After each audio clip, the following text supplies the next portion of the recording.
நமச்சிவாய. இதுவரை நீங்கள் வேறு எங்கும் காண முடியாத இந்த அற்புத காட்சியை இப்போது உங்கள் முன்னே கண்டு கொண்டிருக்கிறீர்கள். நீங்கள் பல்வேறு திருமேனிகளுக்கு அபிஷேகம் செய்து பார்த்திருப்பீர்கள். இந்த அபிஷேகம் சித்திர சபை என்று சொல்லக்கூடிய திருக்குற்றாலத்தில் இருக்கும் பஞ்ச சபைகளில் ஒன்றான சித்திர சபையில் நடைபெற்று கொண்டிருந்த அபிஷேகமாகும். இந்த அபிஷேகம் மற்ற திருமேனிகளின் மேல் நாம் நேரடியாக அபிஷேக பொருட்களை கொண்டு அபிஷேகம் செய்ய முடியும். ஆனால் சித்திர சபையில் சாமியின் திருவுருவம் சித்திரமாக அமைந்திருக்கும்படியால் அந்த சித்திரத்தின் மீது நாம் அபிஷேகம் செய்ய முடியாது.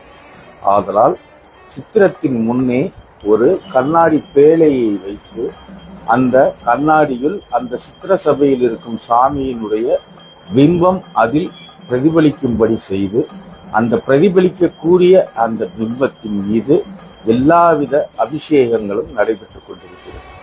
அதாவது சாமியின் பிம்பத்திற்கான அபிஷேகம். மற்ற அபிஷேகங்கள் அனைத்தையும் நீங்கள் சாமியின் திருமேனியில் நேரடியாக பார்க்கும் பொழுது இங்கு சாமியினுடைய பிம்பம் அந்த கண்ணாடி பேழையில் பட்டு அந்த கண்ணாடி பேழைக்கு அந்த பிம்பத்திற்கு அபிஷேகம் நடைபெறுகிறது. இது வேறெங்கும் காண முடியாத அற்புத காட்சியாகும்.